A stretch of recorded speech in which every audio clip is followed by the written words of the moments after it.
Hello.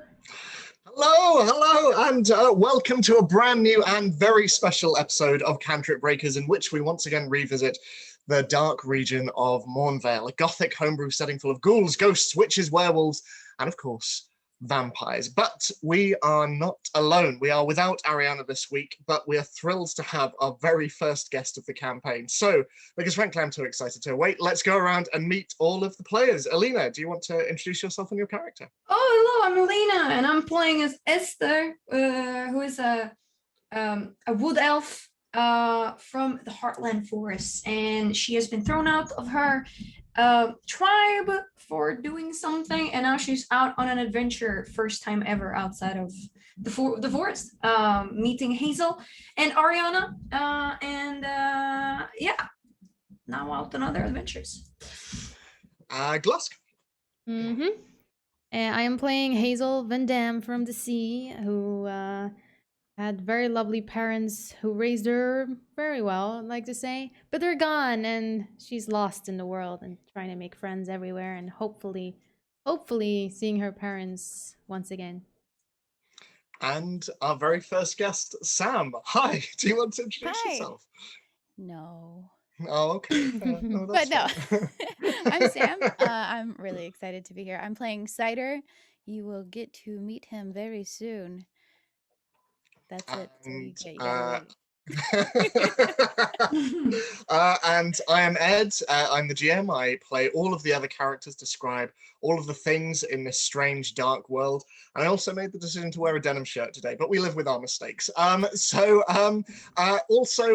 you will have noticed that on the screen there is a donation bar.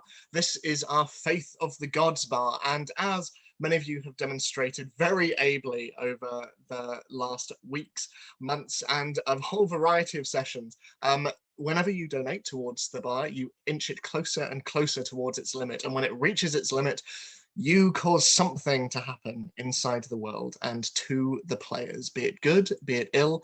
Either way, it usually has fairly large ramifications for the story and usually means me having to change things on the fly very quickly, which is very exciting and also very scary.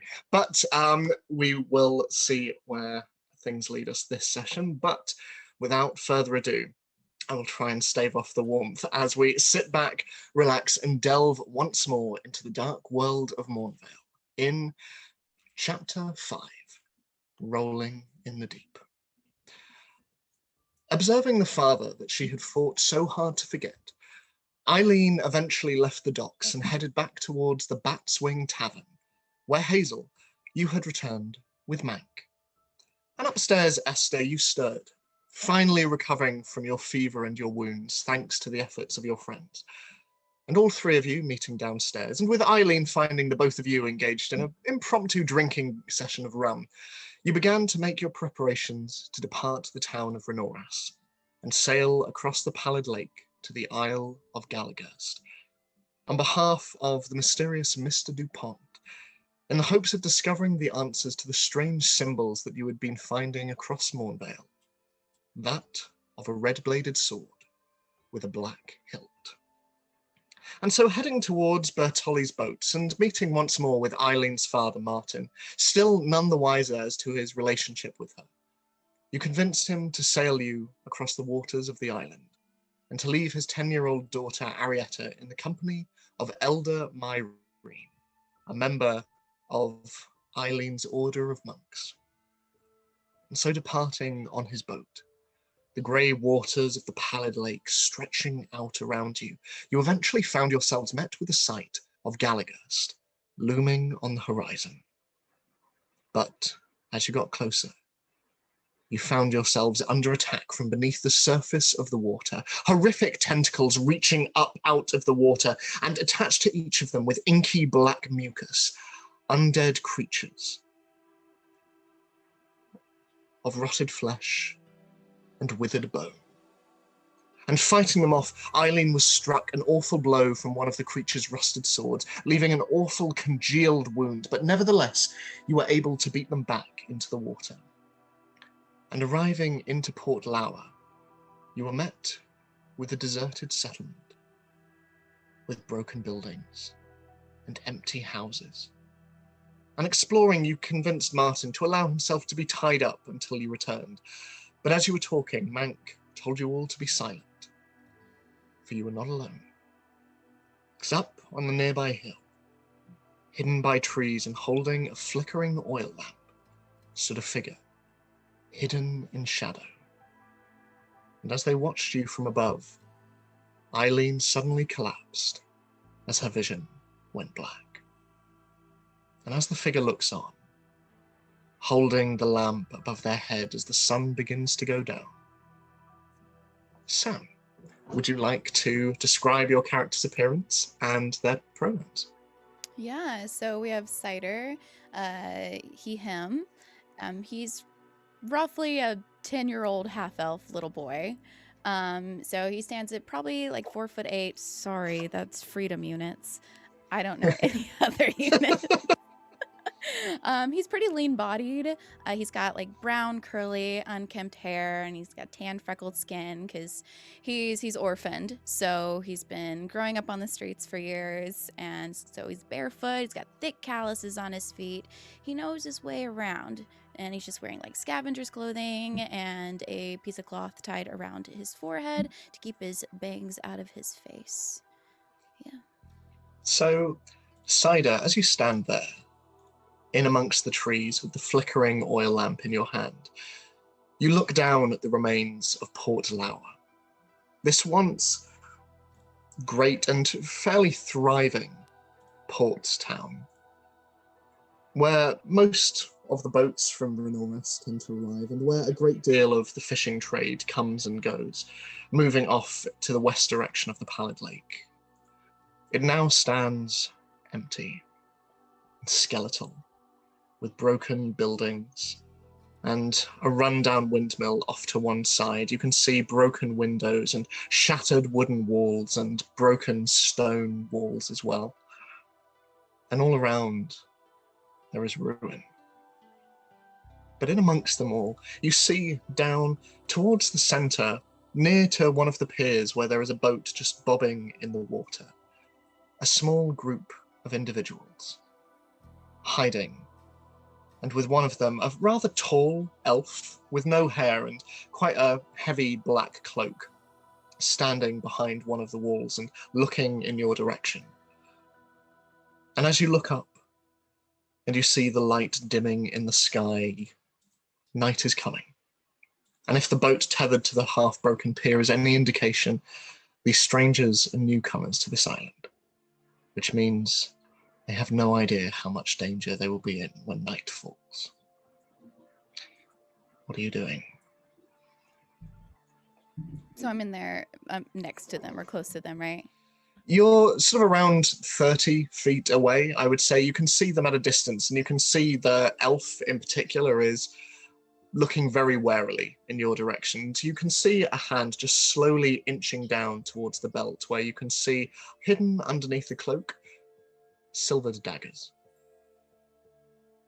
Oh, okay. Well, so he's gonna lower the lantern. Is that one dead? You hear him yell. This echoes around, and Hazel and Esther, you hear this voice as well, as Mank just turns to both of you, and then to Martin, who still has his hands tied, sort of looking very, very confused at everything that's going on, before then looking down at Eileen, who's just collapsed. Who are you? That's what I should be asking you. Is that one dead? You don't want to be out here. What is I'm going just- on? We have company. He just takes his hands off his knife and just steps out from behind the building. She's still breathing. Are we sure about that? What's wrong with her? What happened? Can I And do who's medicine that? check on Eileen? Yeah, sure, absolutely. Make a medicine check. 14. You bend down and you can see that her chest is rising and falling. And as you look over her, you can see that her breath is becoming more and more stagnated. It is rising and falling with increased speed. And as you look down at her stomach, you see the wound that she received earlier, and you can see that around this fairly fresh wound that is beginning to congeal, you can see almost blue-coloured boils just beginning to spread around the wound. And she is sweating, and she is feverish. She's not dead, she's sick. Think? Mank just steps out and, look, we don't mean you any harm. We're just here on business. From where? Nobody does business here. We're from Renoras. We're from across the Pallid Lake. He's going to approach pretty timidly, because he has one child. And there's this group. But he's going to approach as long as they seem okay, and get closer. And as he's approaching, he sees the blue boils and everything that's going on with this figure. She's got blue rot. It's got what, What? sorry? They don't live very long from this unless you can get her help. It's pretty nasty. It's gross. Well, it's your friend. And he looks towards the two of you and just leans back. As far as I'm concerned, if she doesn't live, it's just less gold to split between us. But You can't like say this guy. that. Can I slap him in the face? sure, make an attack roll. I don't have like unarmed. Just make just use your dagger attack. we'll make it work. 14. 14. You reach up, and Mank is quite a bit taller than you. You are a fairly small child and a halfling child at that. And as you reach up, he just steps back and is like, "Fine, I'm joking. So, blue rot, what's the cure then? I don't know. Do I look like a doctor? You look like a child. Yeah, I mean, you got good eyes. Well, little one, and he turns to you, Hazel. Looks like you have a friend. And it looks like you and I, Esther, are playing parent. What is a I kid mean, like you doing here? parents. Who I are roam you? around. I do odd jobs. I just Did you get whatever here? comes my way that can give me gold. Gold. We also like gold. Yeah, it's nice, right? It's shiny and like the coins. Have you ever tried holding one up to the sun and like the reflection? It's so nice. Do you have No. many coins? No, I really don't. But I mean, if y'all need someone to do an odd job, I'm your guy. And he like stands proudly, like chest puffed.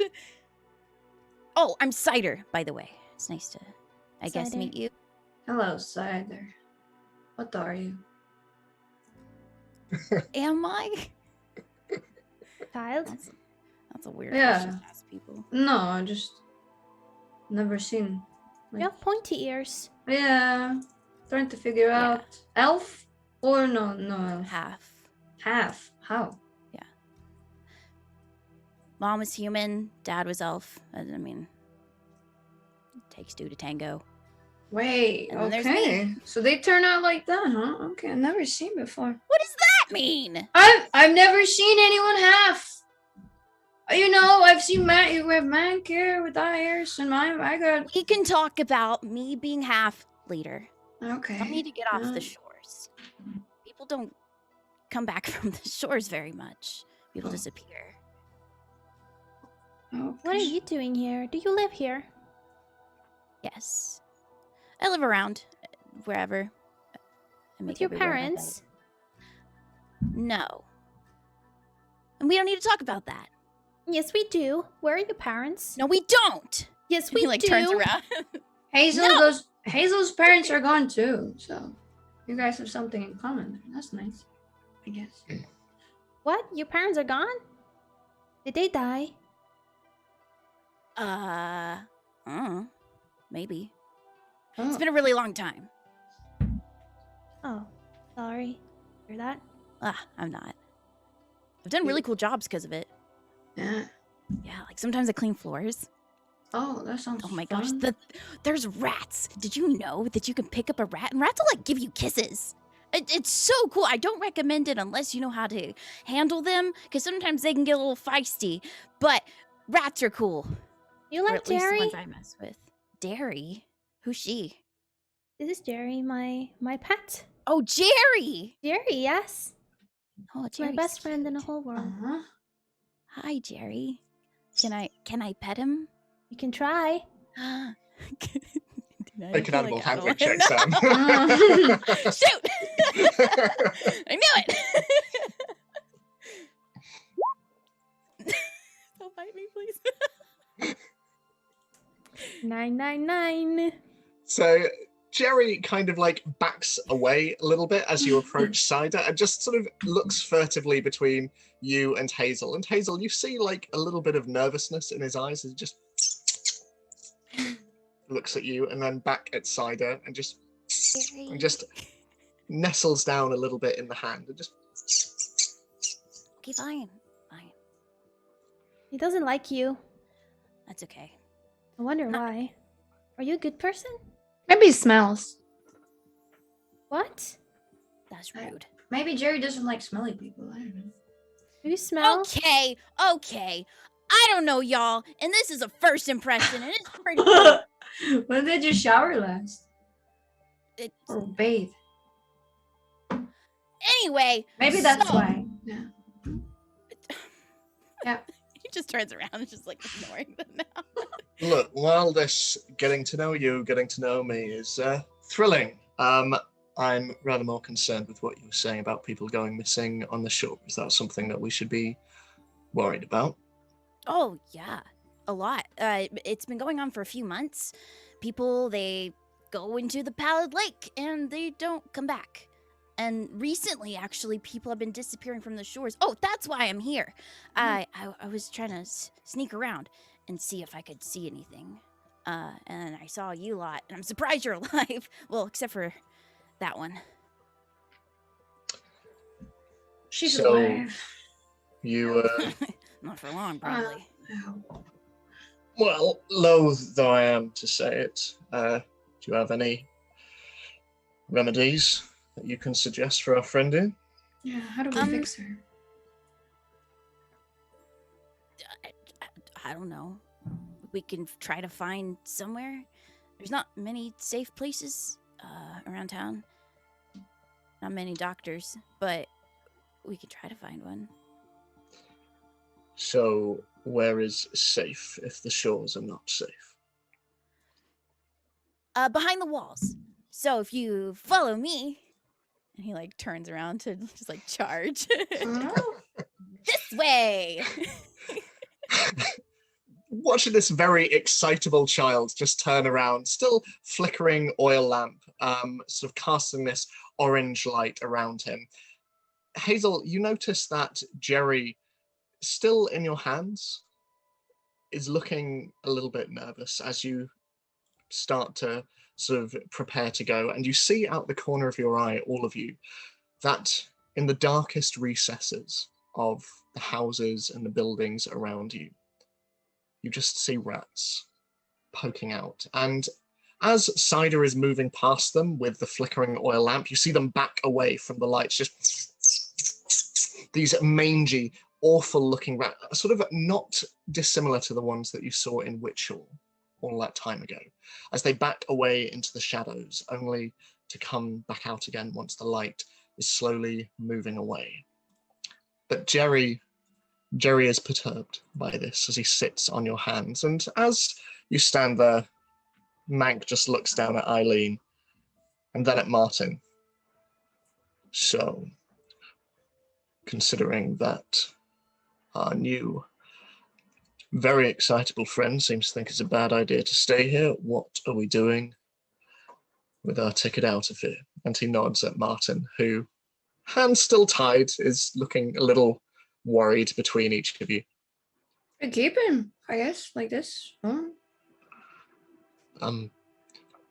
If we are going with this child, I would appreciate perhaps not being tied up. Okay. How about you carry Eileen then? If we untie you. I can do that. Yeah, you're gonna bring her around. Right? Okay. Yeah. Yeah. Yeah. Well, right. Okay. Yep. And he, as you begin to untie, he bends down and sort of scoops Eileen up and just over his shoulder. And Mank turns to all of you and, right. Guess we're following the child. After all of you. I lead them past a bunch of ruins and stuff because Mhm. the area that we're in is really beaten down. It's the first area that's fallen.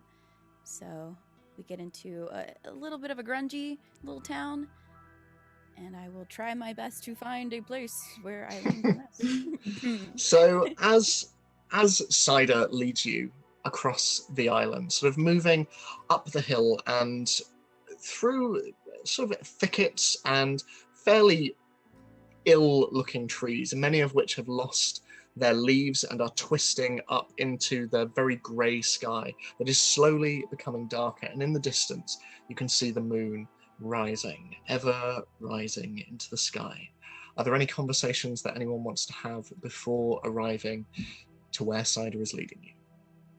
Esther. Need to talk. Yes. Yes. You trust this child? I don't know, do you? You're better at children than me, I'd say. I don't know. I think for a child he's a bit too enthusiastic. I think he's a bit like you. What? He seems happy, like you. You think I'm happy? Well, you act happy. Like, I'm heartbroken. No, just kidding. I feel like I'm around you because you're my best friend. oh, yeah, you're my My best number friend. one. Yeah, not Elina. But about Cider, I don't.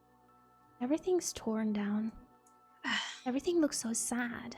Can he be so happy? Do you think he's cursed? I think maybe he's trying to act happy, right? You know, when someone is sad and they try to act very happy, right? If you're sad about something and you don't want to think about it, you're happy instead, right? Can kids do that? I thought that was an adult thing. Kids are adults too.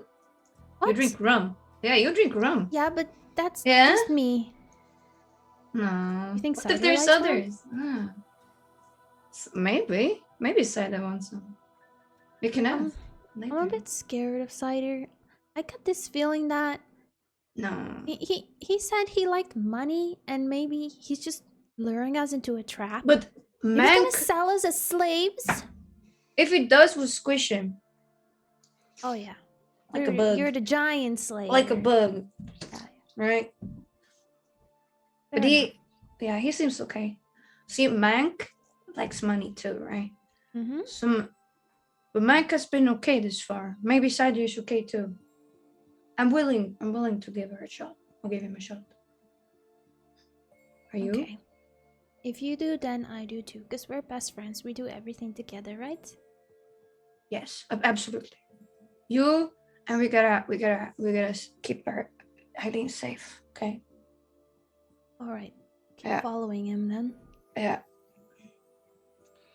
So, as you continue on with Cider leading the way and Martin carrying Eileen, occasionally having to shift her from shoulder to shoulder, he's a fairly well-built man on account of the amount of sailing that he's done, but carrying a human being for this amount of time is taking it out of him a bit. And you notice, Cider, that as everyone follows you and as you sort of cast your gaze back every so often to make sure everyone is sort of keeping pace, you notice that Mank is keeping a fairly close eye on you and sort of every so often looking back at the others, but his gaze always returning to you as you lead the way, just his dark eyes boring into you as you walk. And eventually, coming out of the other side of the trees, you see on the edge of the island shore, the island's primary settlement, Port Galagurst.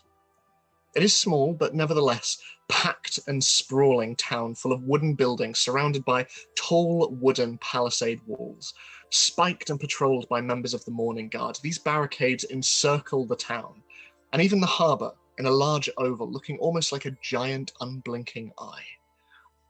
And at the centre of the town, you see a large stone fort above which flies a large flag displaying the image of a white squid with its limbs encircling an anchor. And as for the harbour, you see that behind its protective walls and water gates, it is full of boats of all shapes and sizes. There are fishing boats and rowboats and cargo boats, and it is seemingly endless. All these water vehicles packed into one small space, and it is impressive, and the largest gathering that you have seen of watercraft in a very, very long time, Hazel. Almost as impressive as the ports of Neverwinter that you visited all those years ago. And as you approach, and Cider, this is not an unusual sight for you. You see that all around the walls, on the fairly flat and fairly marshy ground that surrounds Port Galagurst, there are flaming bonfires circling the entire town. The smell that comes off them is foul and acrid. And as you approach, you see why these bonfires are in place. In the darkness, and in the shadows, and on the edge of these large bonfires and the light that they cast, you see more rats. Rats just moving over one another, piling over each other in the shadows, just keeping away from the light of the bonfires. And as you approach the town, with Cider leading the way, you see a pair of large gates out front. There are members of the Mourning Guard stood out front, and as you approach, you see them just stand to attention ever so slightly, and you can see up above that there are a number of Mourning Guards who also stop their patrols and look at this strange, fairly eclectic group that is currently approaching the town as night begins to fall. What are you doing? I approach one of the guards. Walk up and I look up and I'm like, Hey! Down here. This one's dead. But they want to save her. So where can we go? You left here earlier, didn't you? Yeah, I mean, I'm always here or there. I'm kind of everywhere. All right. You lot, by order of the fish account, inform us of your business. What side of Galagurst do you hail from? Mank?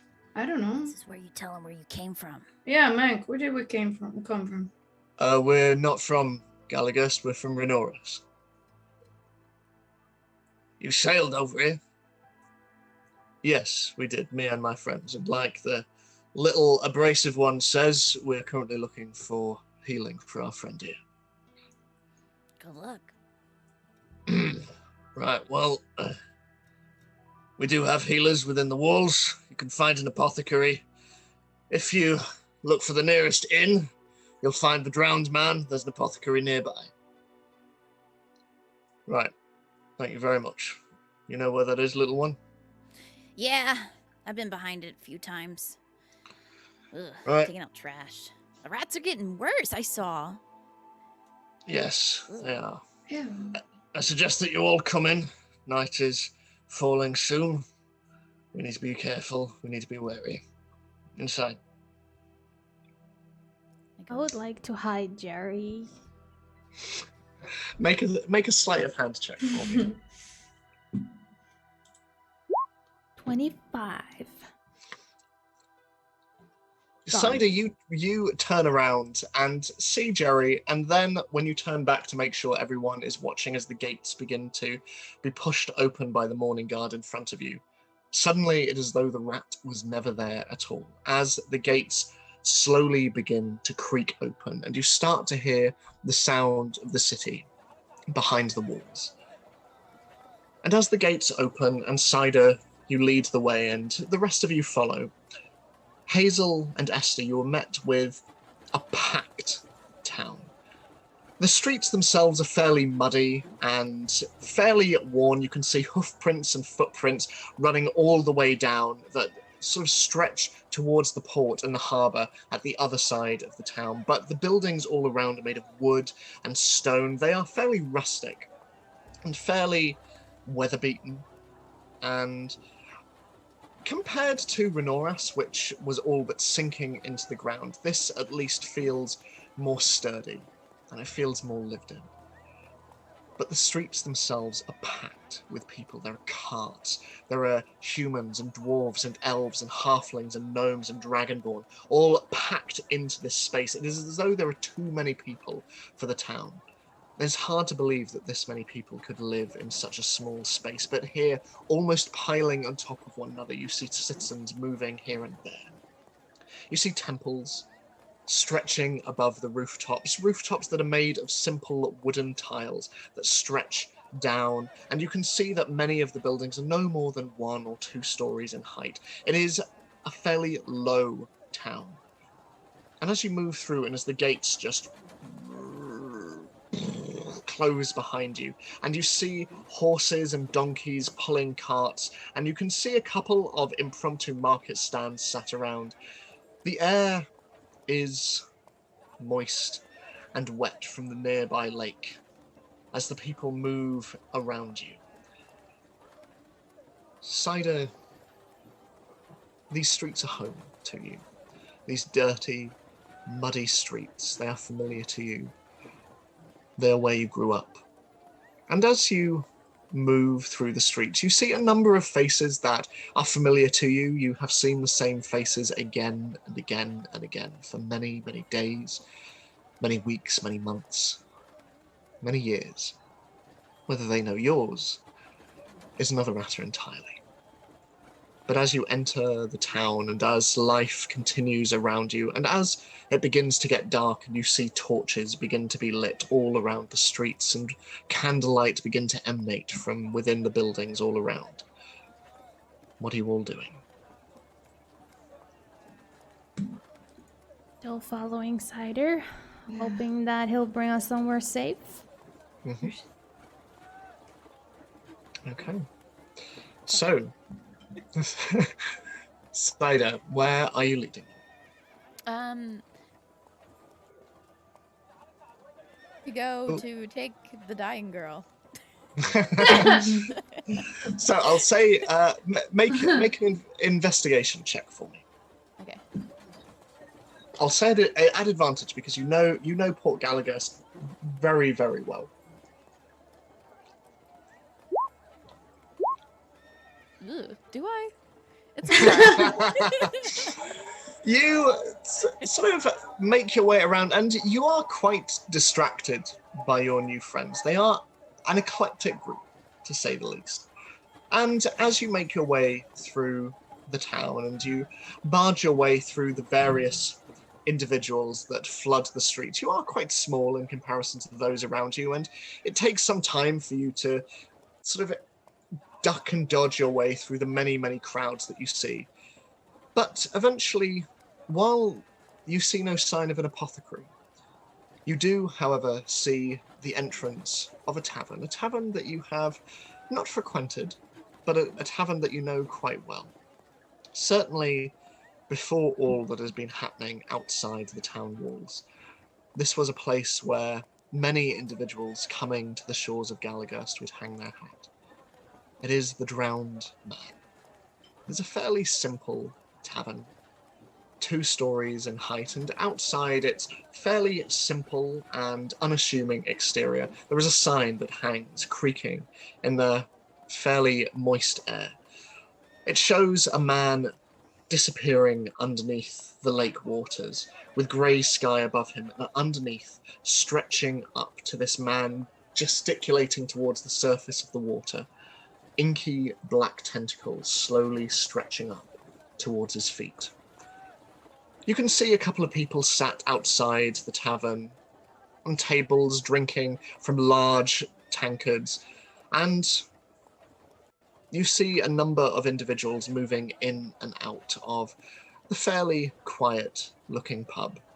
It is, after all, the end of the day, and as with many of the fairly sea-hardy individuals that live in the town of Galagust, you know that this is a frequent and certainly on the inside very busy watering hole for many of the individuals who live within Port Galagust, and certainly recently it is a place that people have needed to escape from the dire situation outside the walls of the town.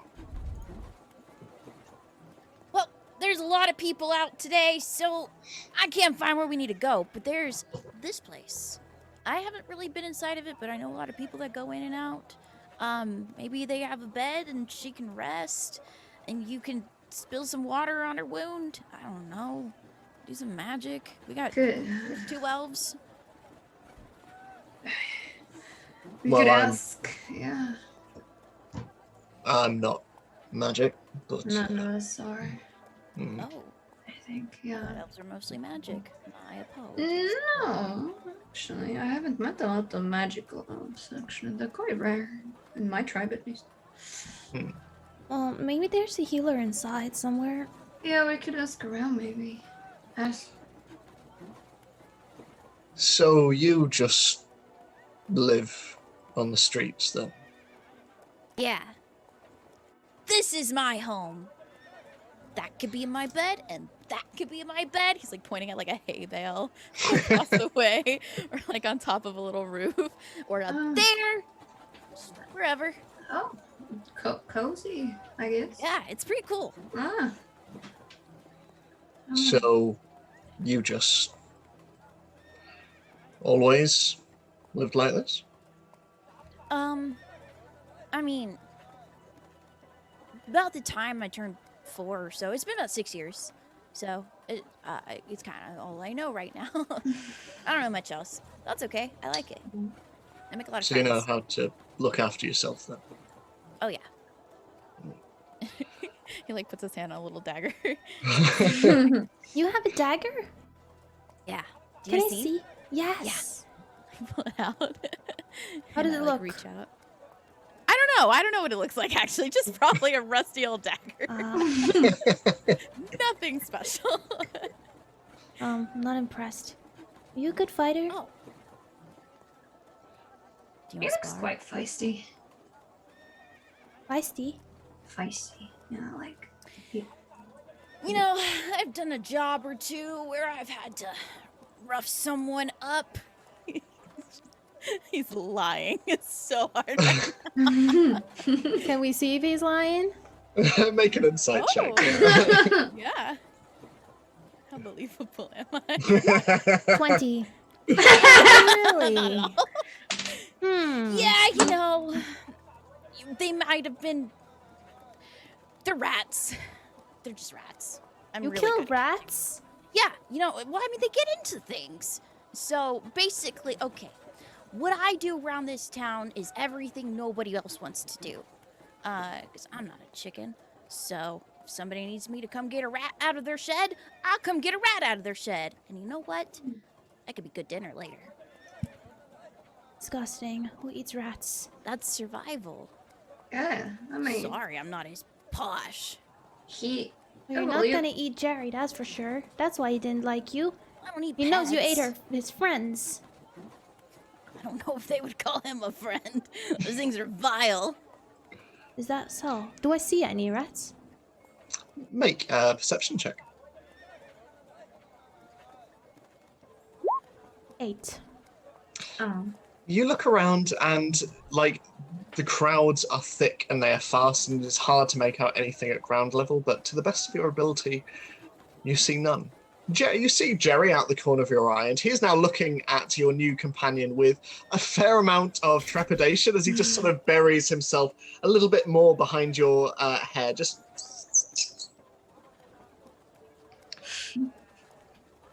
You know, I've met 2 children in the space of the last week, and the fact that both of them wield daggers and are completely unfazed by murder. I don't know, is this just the new generation? I mean, things are dropping left and right. Friend here, you just get used to it. Right. I think these two are quite special. I don't think I met any other kids, you know. So what sort of Let's say. people employ you then, Cider? Yeah, with whatever. Right, but what kind of people? Anybody really. I mean, I've done fishing work for Mr. Melville, who's the fisher count, and he rules this island, which is pretty cool. Or there's Miss Bethany down the way. I've definitely helped clean out her kitchen. Well, for rats, it's a lot of rat work actually. Or I can wash floors. I can help at shipyards. I can clean out the gutters if you need me to. I am pretty small and nimble, so that's really helpful. Yeah, anything. And anyone. Who's a rat hunter? I like that title. Huh? Take it. Ah, The Rat Hunter. yeah. I don't like you anymore. That's okay, not a lot of people do. If I'm just here to work. yeah, I think You he does hate it? like me. You know, I kill giants. I hunt giants, and he hunts rats. You know, I think it's the same kind of thing behind it, I guess. I've never taken down a giant. That'd be cool. Maybe one day. I could show you. Yeah. Yeah, I could show you how to do it. Why were you outside of the walls today? You think it's dangerous? Well, there's a lot of talk in this town, so he like comes in closer to everybody to whisper a bit more. So in this town, a lot of things have been happening the past few months, as I told you. Like boats will go out on the Pellet Lake and they won't come back. And suddenly it's been on the shores now that people will disappear. And as you saw, there were a bunch of ruins and stuff. And there's a lot of people in this town now because everything else is dangerous. I So think- everyone's kind of packing up. But I just wanted to see if I could see something. I think Which we I know. did. I saw y'all. Yeah, I saw us, and I think we know the reasons why no one survives out there on the water. There's Is that what something. happened to your friend? I think so. Yeah, What there's was something in the water. Oh, wait a minute. Isn't Yeah, Eileen sick because of the The big thing. tentacle? Yeah, the big tentacle thing, and he like puked out dead people, and the dead person like People?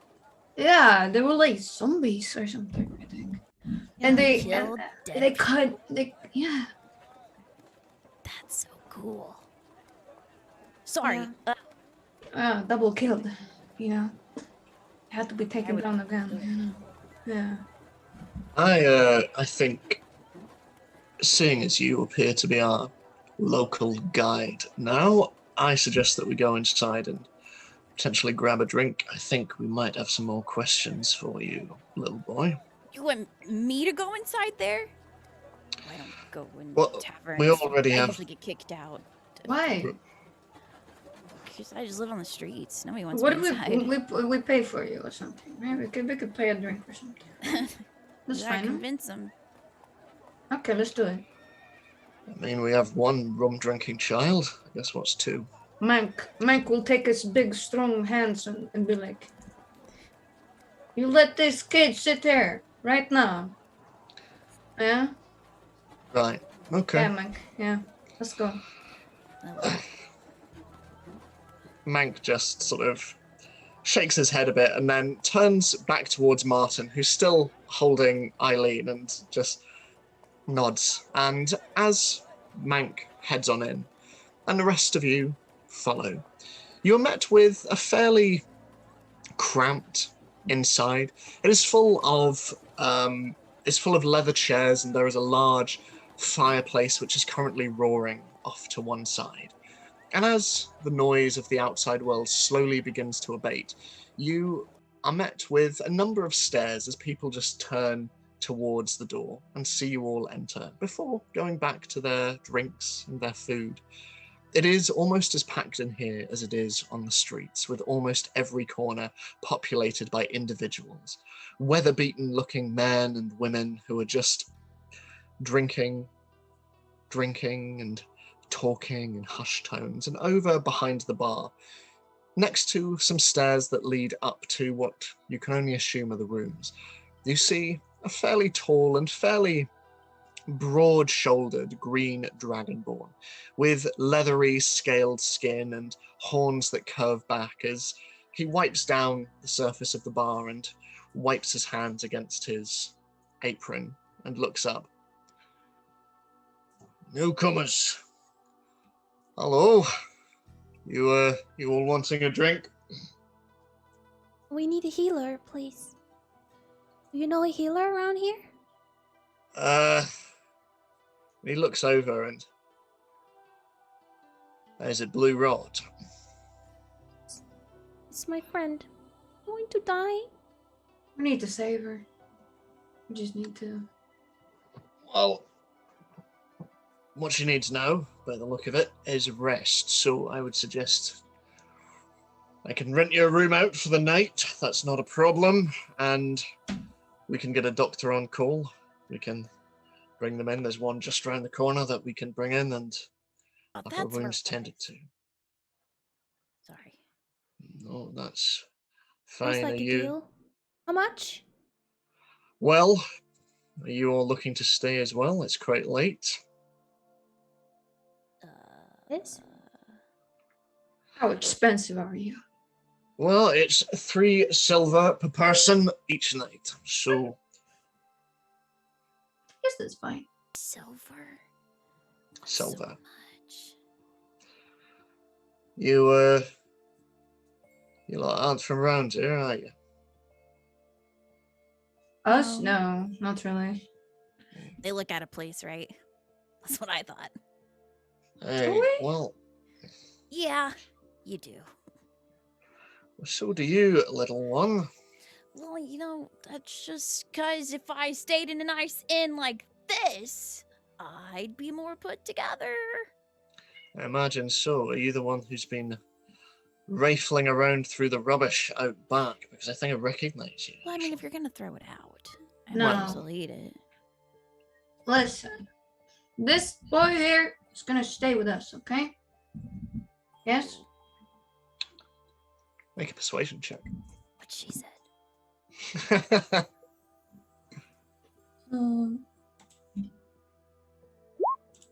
12. He just looks at you and, fine. If the child is staying, the child is paying. Okay. Well, Can you we all take- picked it. Can we take money from Ariana? No, Eileen. Fuck. Can we pay for her stuff? But I don't think she has money. She doesn't care about money. I think she's. Yeah. Mank sort of looks at you, Esther, and kind of with an odd look of respect moves over to Ariana and just Eileen and just starts to root around in her satchel before pulling out a number of coins and that's the best idea you've had for a while, and just places it on the counter, and there we go. And that should Thank pay you, for dead our girl. food as well. And the barman just takes the gold and, all right, fine, here's your key. You will be up in room 10. Wait, all of us in one room? Unless you want different rooms. Oh, saucy. I mean, Esther, I think you should share a room with Mike. no. It could be romantic. No, Are you sure? no, I'm not ready for that yet.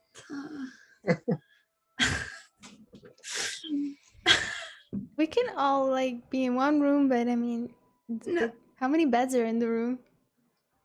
Well, there are 10 beds in the room, Oh, it's like that. Oh. so there's more than enough. Okay. You're not all going. The way you're not all going to be sharing. I can assure you that. We can jump from each one. Oh, I like mean, that. Jumped on a bed. Ooh, ooh. please don't. The upkeep. If Okay, we're anything not. in the room. We're not gonna. Yeah. No. I would never do that. No. Right. No. Okay. No one is. I'm not gonna do that at all. I have respect in this town. Don't worry. Make a deception check, please. I'll do it too. I do! Oh, Nat no. 20. Damn. Do you know who The- I am? The barber just looks at you and is like, all right, fair enough. I got to say, you picked a fine time to come to Port Galagast. Cut off from the world, a town that's slowly withering away. But I hope you have plans to get back, because frankly, no one who comes here leaves. Yeah, what's going on with this place? Why is it so? We don't know. Something is stirring in the lake. Yeah, I think we Session. met it. Yeah, we met some tentacles, pieces of tentacles. I think. They're dangerous, but we killed them. Is that right? Mm-hmm. Yeah, kind of. I thought it was the kraken, but they were quite easy to kill, so I don't think it's the kraken. Might be No. something else. Well, all we know is that the fish are dying. Animals are going rabid. Rats, dogs, cats. Not the We've had dogs. all the animals in the town, including the birds, which are our only Not the form of contact. birds. Yes. The horses too?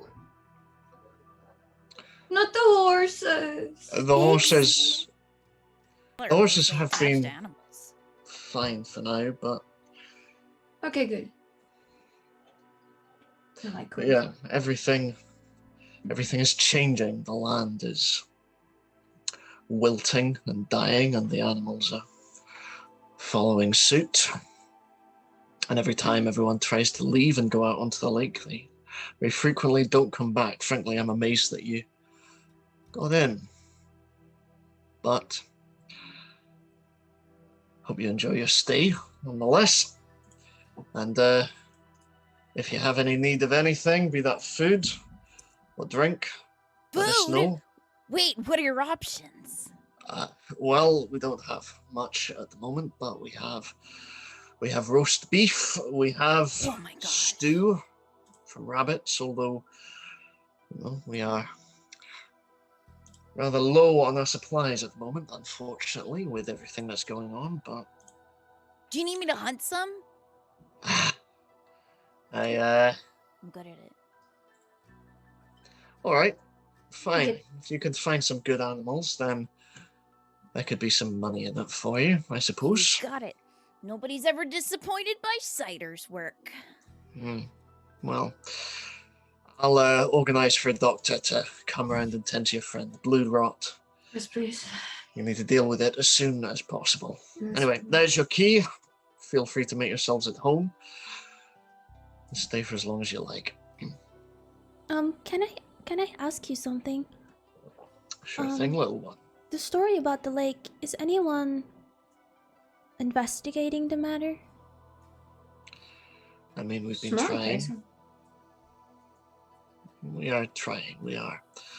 Is there anyone in specific? Someone? The hero Well, of the town. Who is it? Every town has a hero. Heroes in this town. All right.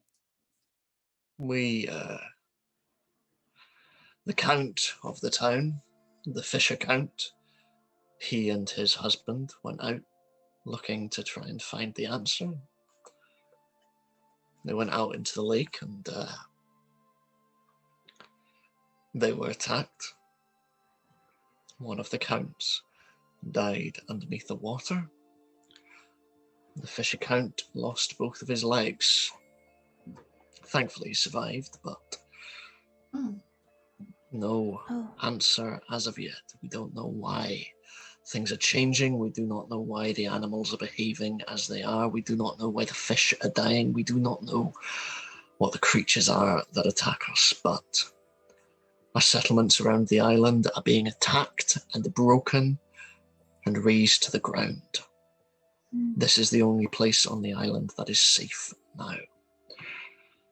And even that is not a sure bet, as I'm sure your new friend, this little child, can attest to.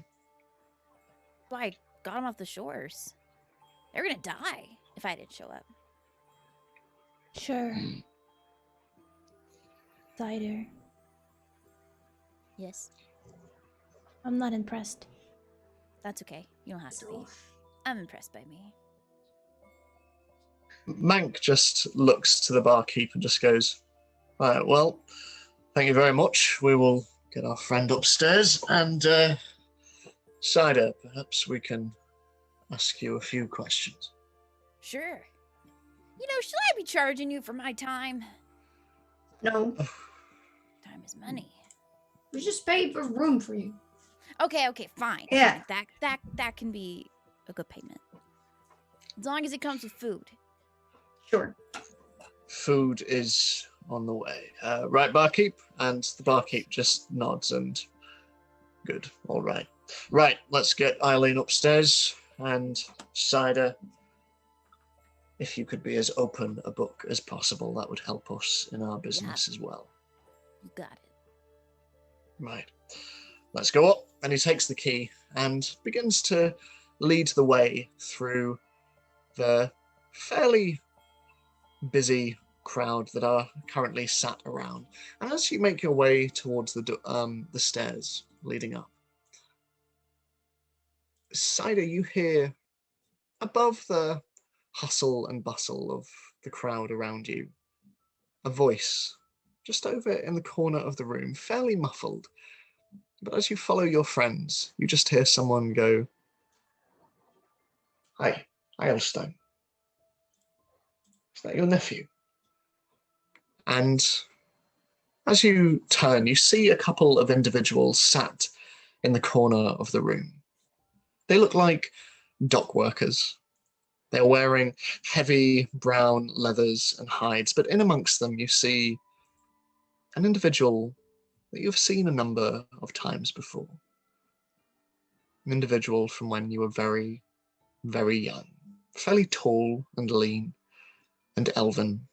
His tan skin and fairly thin features, and his nose is almost as pointed as his ears. His short, close-cropped brown hair and deep grey eyes that glare out from underneath the prominent brow. And he wears a long coat and cradles a tin cup of wine in his long fingers. And as the individual next to him points you out through the crowd, this thin elf just turns and seeing you just drinks his wine and places it down on the table and looks away from you and then back to his friend. And the two continue their conversation off in the corner of the room as your new friends begin to make their way up the stairs to the first floor of the building. I want to have made eye contact with him as well. And Okay. just also turn and go, he was dead. And continue on. Okay. So the rest of you head on up until eventually you find a room with the number 10 sort of nailed to the front of this particular wooden door. The 1 is in place, but you can see an outline of where the 0 should be, as there is just this slightly dusty outline as Mank walks up and, putting his key in the door, just opens it up, and you see this fairly large room open up in front of you. There is a tin bath off to one side in the corner, and you can see a window through which the beginning of moonlight is beginning to stretch across the floor. And on either side of the room, there are 5 fairly small beds just standing opposite one another. And as you come in, Mank turns to Martin and just says, right, put Eileen on one of the beds. Hopefully the doctor will be along soon. Everyone else, I guess, free for all. excited. He's jumping on like two of them back and forth. I want both of these. Make an acrobatics check for me, please. No. I'm just having fun here, Ed. Oh. Your jumping is very impressive, and the other two of you watch as this tiny half-elven child just leaps and cavorts between these various beds, and there's a fair amount of spring between them, and so these jumps are quite impressive, almost trapeze in nature, as Mank just rolls his eyes and goes and sits on one of the opposite beds. But the other two of you, what are you doing as Eileen is laid down on the bed and your new companion very excitedly tests out the room? Damn, he's got a lot of energy. Wonder why. I'm still suspicious. I don't know. Mike, what do you think? I think, and he leans forward and tries to get the attention of the individual who's jumping between the beds. I think that we should all have a conversation about why we are here, and you, being from this place, I think it would be good to know what you know. He stops on one bed and he just kind of like falls and like it bounces a little bit as he settles and crosses his legs and is looking at the group before him. Y'all always just want to talk about serious stuff. Why don't you let me know what kinds of food dishes you've tried? We're adventurers. We're here to save the That's world, so not to cool. eat food. Well, I mean, you gotta eat food to live. How else do you gain your strength? We just eat some bacon on the go, and Yeah, then we Fight bake. bacon. You have pigs. Yeah. Dang. Whew. Man, I want to be an adventurer like y'all one day. That's cool. maybe when you're older. Maybe. You think I you're accept older being than young. Cider, Hazel? What? Yeah, how old are you? I don't know. Older than You you. look around my age. No, I don't. Yeah, I'm you do. older. Hazel's all of a sudden the more How grown up much one. older, huh? I Like, don't know. I'm this many. Are We you don't- like this many plus 2? Maybe 1 or 2 or 3. Maybe I 3. lied. Maybe I'm 1 or 2 or 3. I don't believe that. You might be taller than me. I look really tiny because I'm a halfling, but I'm actually an adult. Yeah, Hazel already has a boyfriend. He's looking around to like everybody. Mank is just like, Sorry, Meg. Y'all have time to date as adventurers? No, That's wild. not really. Well, when you're an adventurer, you travel the whole world and then you meet people along the way, and sometimes the people you meet can be really nice. And then they give you a bracelet, and I showed a bracelet that Monty gave me. Oh, Mhm. is that expensive? No, I don't think so. It doesn't matter. Love doesn't have a price, True. I think. I don't care about love. Anyway, you had questions? I guess I can answer them. yes, we do. So,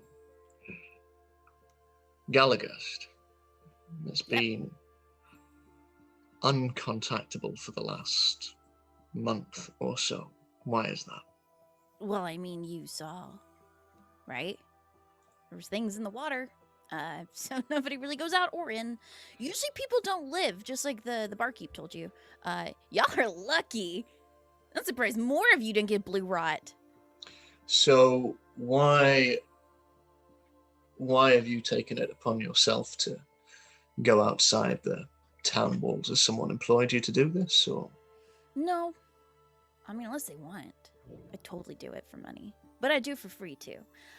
Well, I mean, since I'm everywhere, I like to explore. I also, I found this on the beach, and he is, like, rustling in his pocket, and he pulls out, sorry, it's a small pendant, and, it's small, broken, and cracked, and it's in the shape of a red bladed sword with a black hilt shaped like a spread eagle bat. Mank! What? So I found this. Mank. And I want to know where it came from because it's cool. I think Mank has something to do with that one. He like folds it out because he doesn't really like mink. He like puts it back toward him. So, funnily enough, that is what our business entails as well. Jewelry? Yep. In a manner of speaking. Yes. We're getting We- some bling. This honestly looks like trash. Well, we have been employed by an individual who is interested in the symbol that you have in your possession. It's not What's the the only symbol? one. Oh. Well, There's more. more what it might represent. Yes, there are more. Is it treasure? It's a symbol of something really bad. Bad? Yeah, Do we you have know to more? discover. We have to explore a bit more and investigate. But I think it's bad. It might be cursed. Hmm. I would give This it to might be Mank if I were cursed? you. Yeah. He throws it like in the air. And It skitters across the floorboards, and Mank just looks at it, and yeah, a few of those have been washing up on the shore of Renoras for some time. And Oh. it is a symbol that has been cropping up with increased regularity around the mainland of Mournveil for some time, not just along the shores, but in mountains and in old ruins. And my job has been to search for them and bring them to my employer, but he is under the impression that, considering the volume of items that are washing up on shore, that there is something in the lake, some kind of origin point. And being from the Isle of Galagust, we figured that anyone living here would probably have a better idea as to what that might be.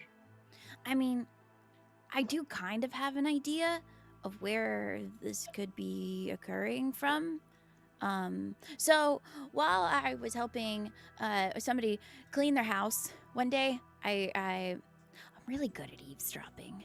And so I was listening, and they were talking about the north of the island, something called the Mist Wall. I don't know if y'all have heard of that, but it's just the land is like decaying, things are dying. Evidently, the rats they eat things there. Like, you come up to it, and the rats just all over you until your bones, right? That's kind of cool. But I don't know if that's true. People talk, people tell stories. But that's the only lead that I think I have. Great. So, We're not going there, right? I mean, are you chicken? I don't want to die. You can go in my place if you want to be the hero. Sure. I don't Okay. think I'll die. Don't we need to investigate though? Maybe Hazel. I don't want to die.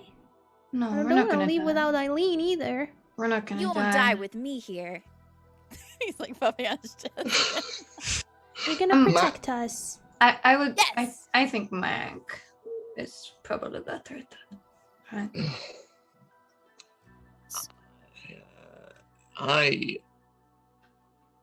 We came here to do a job, and we came here to investigate. And Hazel, if you don't want to come, that's fine, but that does mean I'll probably be getting your share, if that's okay with you. But Dad, I mean Mank. Oh. Dad? That's I your will- dad? Oh, I'm sorry. You didn't seem very fun. No, I'm not. We're not. I'm not. No. No. Could be that. No. You know, I have a question about y'all. Why was that one tied up? Oh, that's Martin. We tied him up so he doesn't leave us. Yeah, I mean, it he was has a. feet, doesn't he? He can run. You can run, Martin. Yeah, we would beat his ass if he did. So. Gotta use your legs. I think the legs were going to be the next thing that they were going tie up, but that I was thought you were gonna say before. chop him off. And then that sucks. No, I think that was before we realized that being near the shoreline was such a dangerous ordeal. So I saved you. Yes, No. I You're suppose. indebted to me. No, wait. How did you say this? I got you off the shore. If you'd have stayed there, you would have been like fish food. No, we would have gotten over. We would have no found ways. a Yeah. way. Coulda, woulda, shoulda. I saved you. Okay, Cider. Can we leave Martin maybe here? Yeah, I Nice think room. Martin can stay. He should take care of Ivy, I think. I mean, frankly, I don't. And full offense meant, Martin, but I don't think he's going to be of much use to us if we are going outside the town walls. That is true. Martin just goes to protest and then, yeah, fair. That's entirely fair. So, Cider, you can lead us to the north of the island? Yeah. When do you want to go? You don't want to go now. You don't want to go at night. No, It's we pretty gotta rough. rest a little bit first, haven't we? Yeah. No, I think nighttime is probably off the cards, I would say, considering your local advice. Thank you for listening. What the heck? That's nice. People usually Well- listen to me. Yeah, people in this town seem weird. Not gonna lie. I mean, you know, whenever you put a bunch of people together, There's so many. classes, and you're bound to get some weirdos. How did they get not a weirdo, here? though I'm very normal. How do people get here? There's so many. I wasn't expecting this many people. I was expecting Well, 0. Before everything, it's a port town. We had lots of people from all over, and then things started happening, so everybody got inside the wall, and now we're here, on top of each other, and it kind of sucks. Yeah, I do believe so. Cozy, I guess. You could say that. Right, well, I'm going to go see how food's doing. You three, feel free to keep each other company. And he stands and sort of turns to Eileen, who is still, like, sweating into the bed, and he just, I'll check on the progress of the doctor as well. Rum, Hazel? Oh yes, I could really use that right now. I want. Okay, well, while Mother is sleeping, and he just nods at you all before leaving the room, and the door shuts behind him. And Martin, you see sitting next to Eileen, sort of seeing the bath off in the corner, just moves over to it, and seeing that there is indeed water inside, he reaches into his pockets and brings out a small bit of cloth, and damping it and wringing it out in the bath water, he walks over to Eileen and, sitting down next to her, just slowly starts to dab her forehead, just softly in the corner of the room, as the three of you continue to sit there. Is there anything that you want to do or talk about before Mank or the doctor returns? Now that the scary guy's gone, how do you all know each other? I Mm, mean, like, this town is weird looking, but y'all are weird looking. I don't know really how we met. Was it a coincidence how we met? Yes. I just remember it was in a fight, Yeah. and then Esther turned up. Yeah, I And just. she's a really good fighter. She has like a huge bow, and she's super quick on her feet. And she fought a giant. Never seen someone fight a giant before. So, That's so cool. and that's how we became best friends. True. True. I don't know. We just. Right? Like that. And same with Mank. Best friends? Yeah, All we're of best you? friends. Dang. We I don't know. I don't really trust people. You don't have any friends? No, I don't need any. Why? Everyone needs Because I've got friends. me and my jobs. I'm just Jobs are here not to live. friends. No, but it keeps me occupied. Isn't that what friends are for? Just keep you occupied. They're I there talk to to have myself. fun I like to with. talk to the rats. Really? Yeah. What do you Killing tell them? them? It's usually something like "I'm gonna get ya," like that, and Okay. That's kind of toxic. Kind of weird.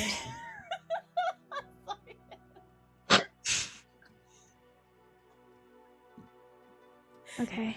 yeah, it is. But Um, you know, that's what happens. I hide Jerry further away. And then Jerry my- hides. in fact, yeah, Jerry disappears entirely, just into your hair, until all there is just two very tiny, like black pinpricks, just looking out from the hair. Just I'm not gonna get you. Don't worry.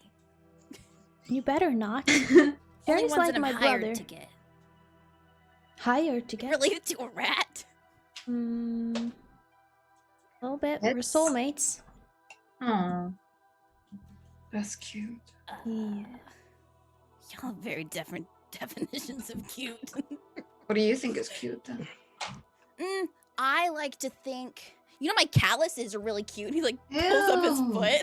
Man, you got Like different. this one, I got this one from climbing on a roof, and I actually fell. It only hurt a little bit, but it ended up like scraping the skin, so the skin grew back really tough, and now I'm able to climb on roofs with no pain. So that's pretty cute to me. Can I push him from the bed? No. Be nice. yeah, make an attack. Try. 11. What's your armor class, Sam? 13.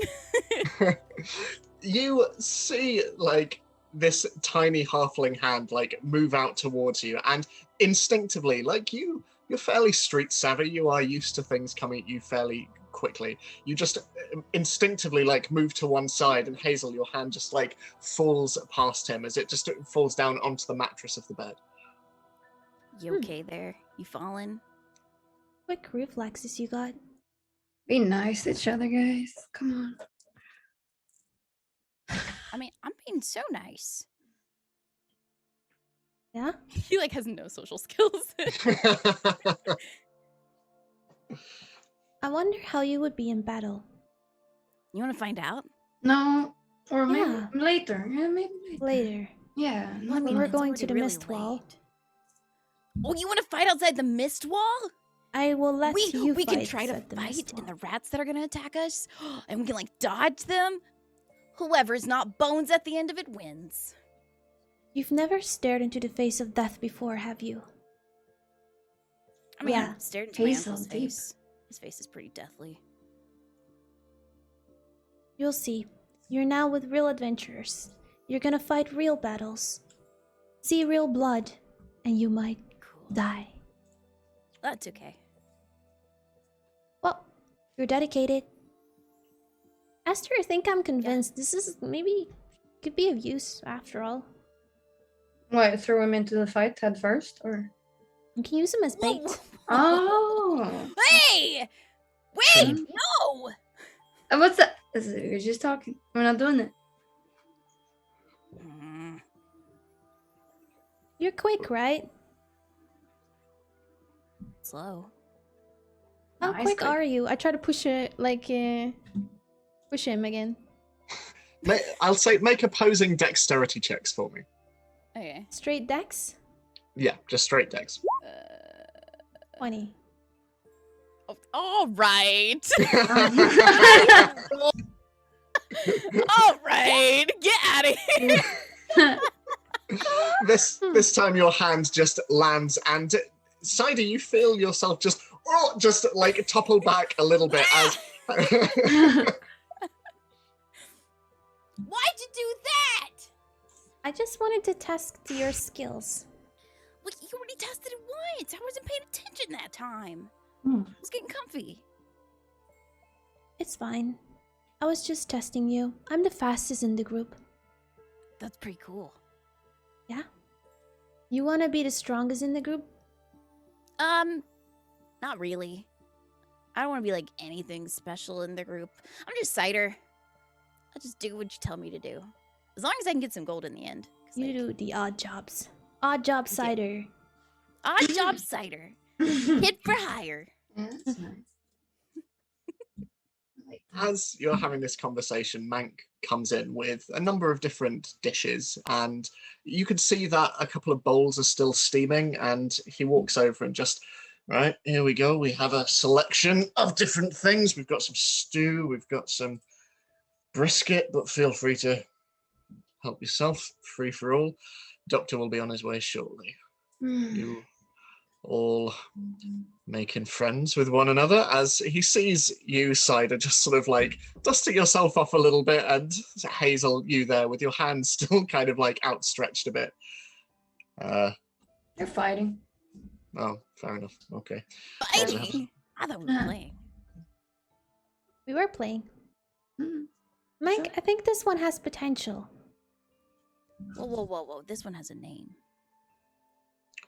Odd job cider has potential. Thank you. Our job, Cider, the Rat Hunter. Okay. Yeah. Oh, that's Okay. such a cool title.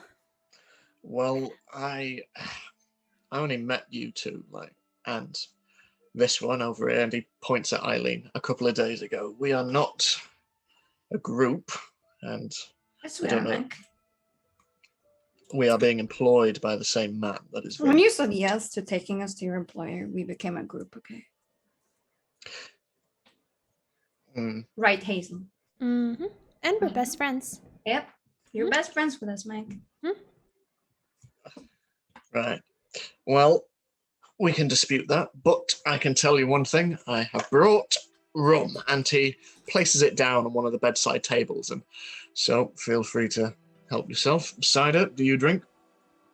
I don't think I've ever had rum. You should try it. Makes you feel so good. Does it? Yeah. What does it Makes make you you feel like? really woozy, really nice. Oh, I don't want a tummy ache. I don't want to get woozy. You don't get a tummy ache. But you said Just woozy. alcohol. Hazel is addicted. Woozy to in this a good stuff. way.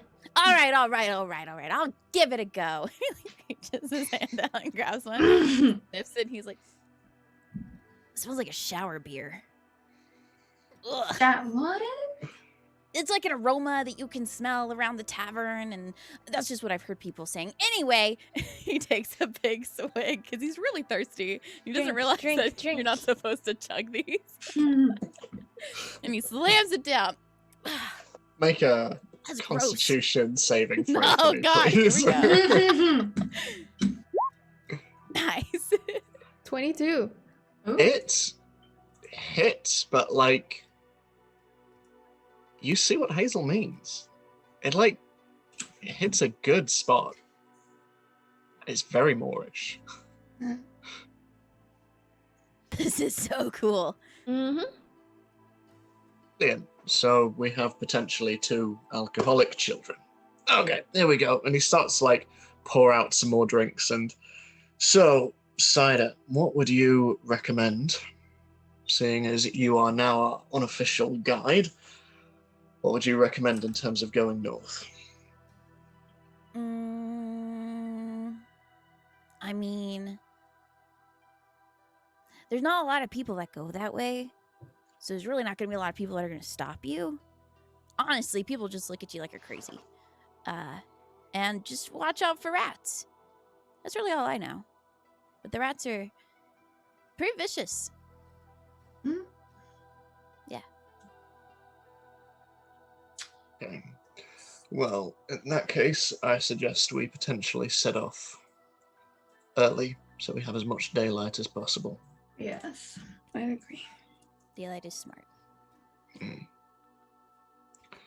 Right. Well, in that case, I'm going to go out into town, scout the area a little bit, see if there are any supplies that I can get. The rest of you, feel free to do whatever you want before tomorrow. But I'll see you tonight. Have a good one. And with that, he just stands and makes his way out, checking on Eileen, you notice, as he does so, and sort of nodding at Martin. Martin just continues to dab her forehead And with that, Mank leaves. So, before nightfall, and indeed before you head out tomorrow, is there anything that any of you would like to do to prepare? Anything that you would like to do to rest up? Anything that you would like to do generally? Or any conversations you would like to have?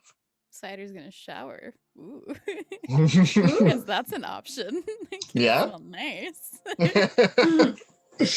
That's it. So there is the tin bath off in the corner of the room, and you see that there is a small extendable wooden divider next to it, which you can pull out and sort of hide from the rest of the room.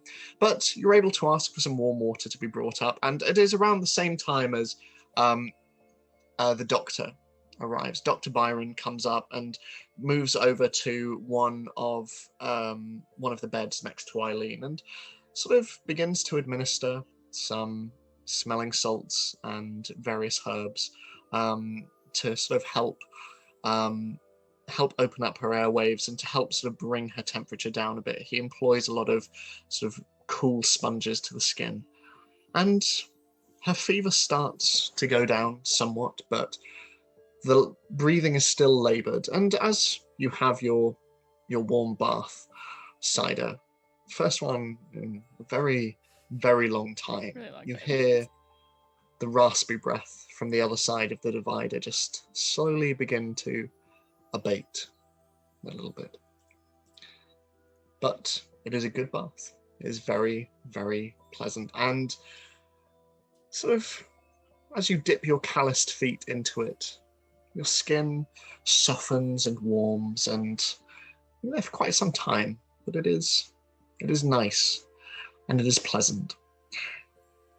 And as Cider disappears and you hear the splash of water behind, Ester and Hazel, is there anything that you want to do before tomorrow? I think we're gonna talk to the doctor at least. Ask him what's wrong with her. It is blue rot. Blue rot is what we've come to call it over the last couple of weeks. Truth be told, we don't really understand it, but it slowly chips away at the immune system, makes one more vulnerable to illness, and it infects the wound, as you can see here. And he points you in the direction of the wound on her stomach, and if one is not careful, it can be fatal. But thankfully, rest is all that is required to do away with the worst of it. All we need to do is make sure that we keep the wound clean and that we make sure that the temperature doesn't rise too high. But your friend will be all right. Okay, good. So while we're gone, Martin will take care of her, right? So. Yes. Well, so long as I will be just around the corner, and your friend Martin, and Martin just nods. Yes, of course, I can stay next to her and keep her temperature down. That's fine. Good boy. Tell me, how is it that such an eclectic group find themselves out in the middle of Galagast with a member of the Order of Dawn, no less? Money. Fair enough. Well, I don't know. We just came after a mission, and yeah, we didn't reckon we saw this. We heard there was something going on here, but we didn't think about this. That this could happen to Eileen, you know. Something has definitely happened. Something is somewhat of an understatement, but we are surviving, though, as is your friend now, thankfully. But if you need me, I am just 2 streets over. Let me know if there is any change, good or ill, and I will do my best to come over here as quickly as possible. All right? Doctor? Thank you. Huh? Right, well, I will ask your elven friend downstairs for payment, and I wish you luck in whatever it is you are here to do. Very well. See you soon. And with that, he packs all his belongings away and heads on out, leaving you alone in the room. Am I still in the bath? If you want to be, sure. Yeah. I want him to like close the door and all you'll hear is in the water. He's just a kid. Just the sound of bubbles. And had they been invented, it would be very, very akin to a motorboat, as it just sort of like the sound echoes throughout the room. But is there anything else that anyone wants to do before you all go to sleep? I want to take a look at Jerry and how he's feeling since the animals in the area are going wild. You bring him out and you can see that Jerry appears somewhat shaken, and especially with the from the other side of the room, occasionally he just... But for the most part, he seems okay. And as you bring him out and he starts to explore the area a little bit, he sort of furtively walks quite quickly across the bed and sort of just sniffing around until eventually coming to the end of the bed and just nestling down a little bit. But his behavior seems normal. Unlike in Witcher, where you sense that he was agitated, that doesn't appear to be happening at the moment. I wonder what is happening to the animals. But Jerry, just promise me, as soon as you feel weird, even just a little bit, just give me some kind of sign, okay? I want to take care of you. We're in this together. He steps forward and just bringing out a paw, just places it on your hand and just... You're my best friend, Jerry. I love you so much. And he just moves forward and just gives a little sort of affectionate head rub on your wrist. But as the night wears on, and as eventually the water in the bath grows cooler, Cider, and as Mank comes back, and you see that he seems to have bought a couple of torches, which he lays out on the bed, and he just looks over in your direction, and your wet, tousled hair, Cider, as he just goes, I saw earlier on that the rats didn't seem to like torchlight, so I decided to invest in these. You all owe me 3 copper each. 3 copper? 3 copper. Did you just buy us presents and freaking ask for payment? I bought us supplies. Did we say we wanted supplies, man? I mean, I can keep the torches if you would rather, and then you can do without them. I've got my lantern. I don't need a torch. Looks like you're not getting paid, old man. Okay, I can take one. I don't I'm know how nice. much I... All right. In that case, 1 copper. Okay. Yeah, sure.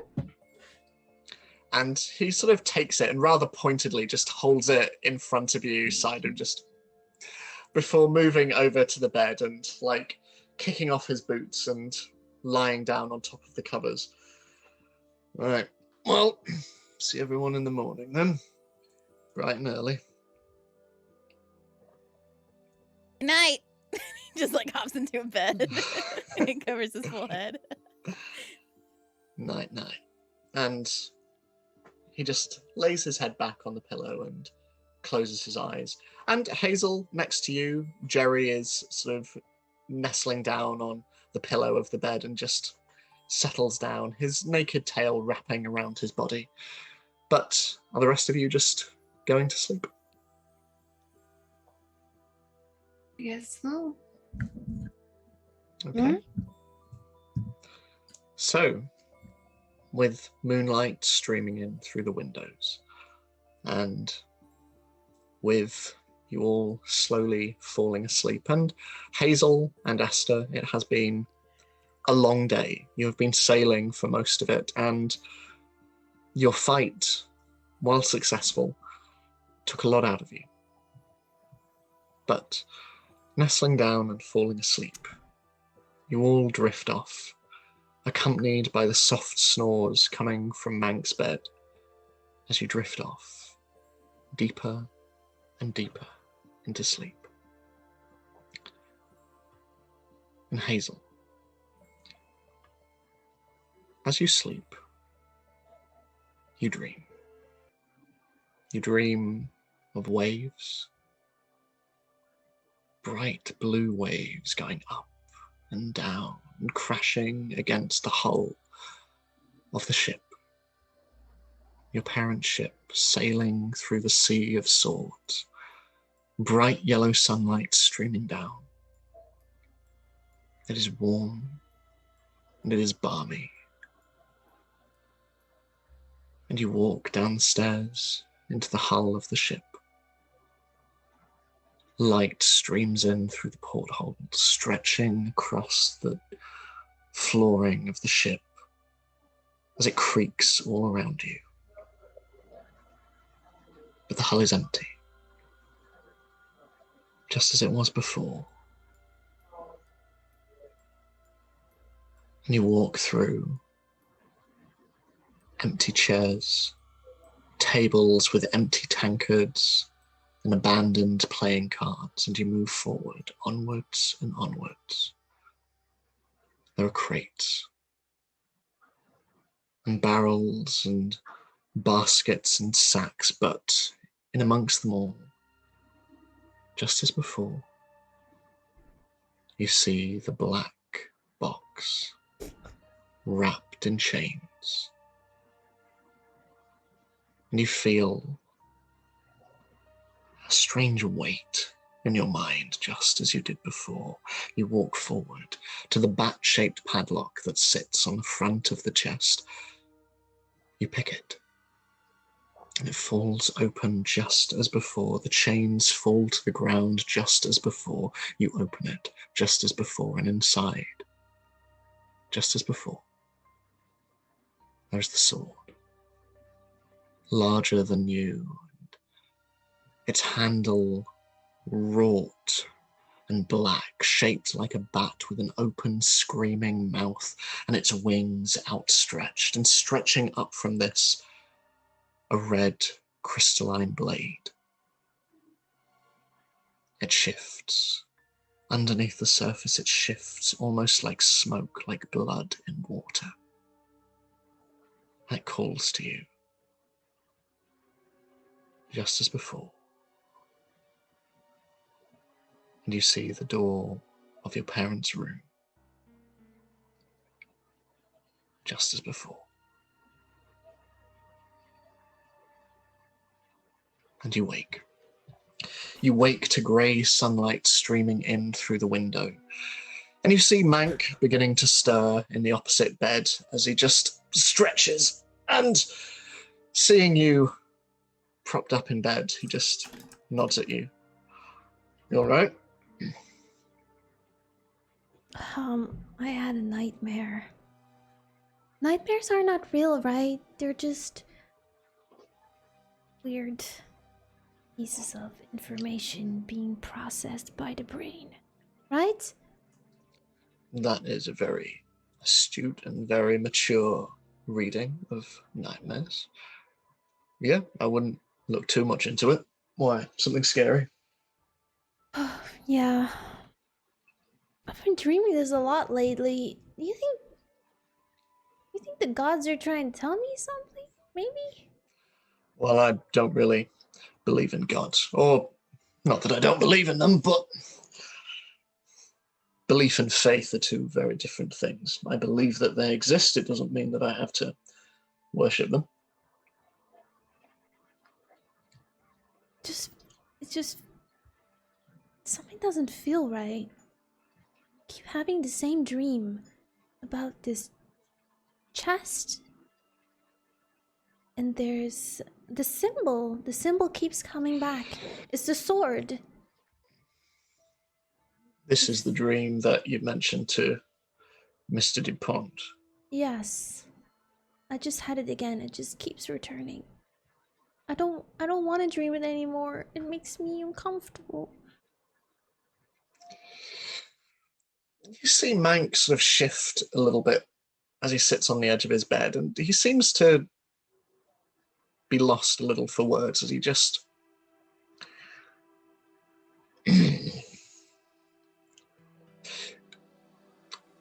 Right.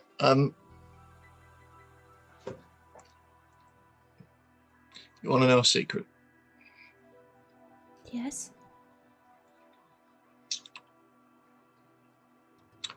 Sometimes I get nightmares too.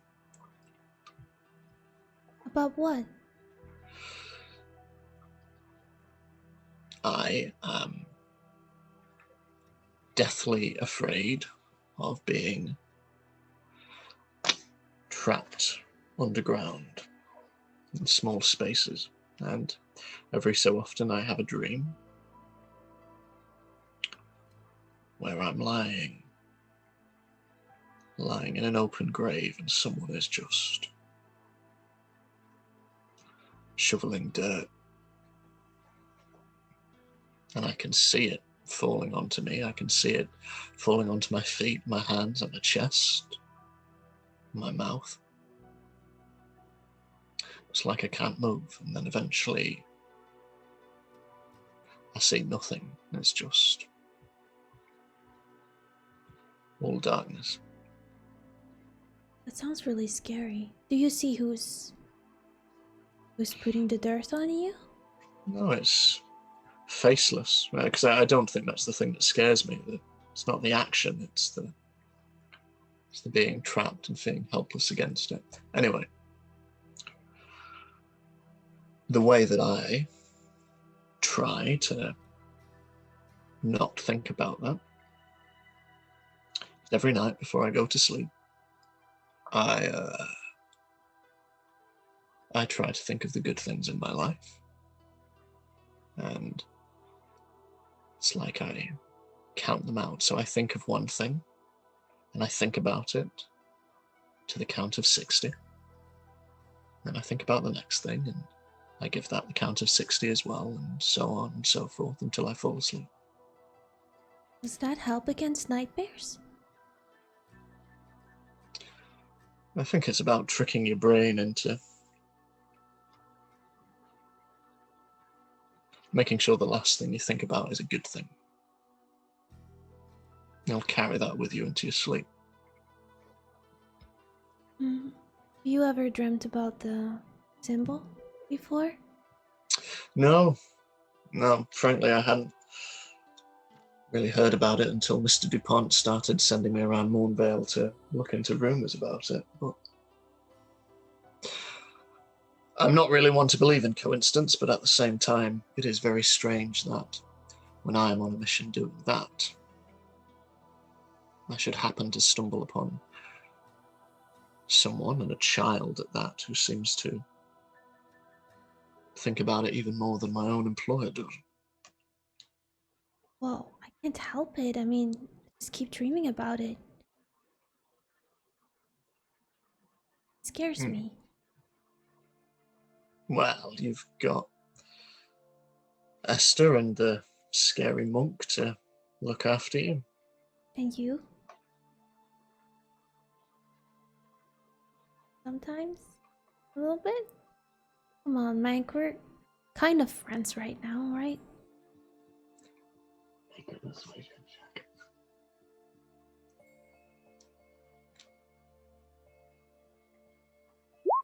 3. He looks at you and just... Once this job's done, I'm not sticking around. But why? You don't like us. I'm not your friend. What do you mean? Of course we're friends. No, we're co-workers and occasional drinking buddies, but... That doesn't mean we're friends. I thought we were friends. I thought we were best friends. You are very young. Right. Wake your friends up. I'll go downstairs and grab us a bite to eat before we head on out. I'll just cry a little. I'll poke Esther in the back. Hazel, what's wrong? What's wrong? Mank just said he doesn't want to be friends anymore with me. Mank is lying. He's lying, really? Mank is stupid. He says stuff he doesn't mean. He's stupid. Don't worry. We're friends, right? Yes. We're best friends. And Mank likes us. He just doesn't want to say that. I'm sure. Yeah. That makes a lot of sense. Yeah. Okay. As long as we can be friends, then we're good. Yes. He'll stay with us. I hope for a long time. He seems good underneath the stupid stuff he's doing right now. I'm sure. He's just pretending to be a mean man. Yes, pretending. I see he's nice underneath. I see that.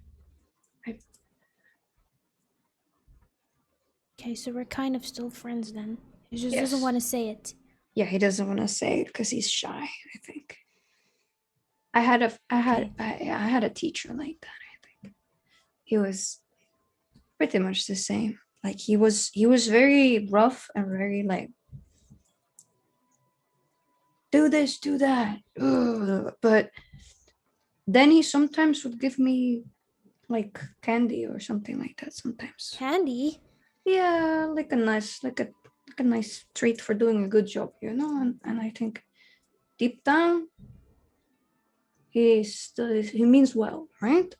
Mm-hmm. And I think Mank is like that. Yeah. Yeah, that makes sense. It does. Should we wake up the little thing? Yeah. How do you want to wake him up? I want to make it clear about how I'm laying down so that you can crank around it. He's like on his belly, one leg fully off the bed and like an arm fully extended. And he's just drooling. He's like spread out on his belly. Go for it. What do you think? Do you want to pour water over him? Water?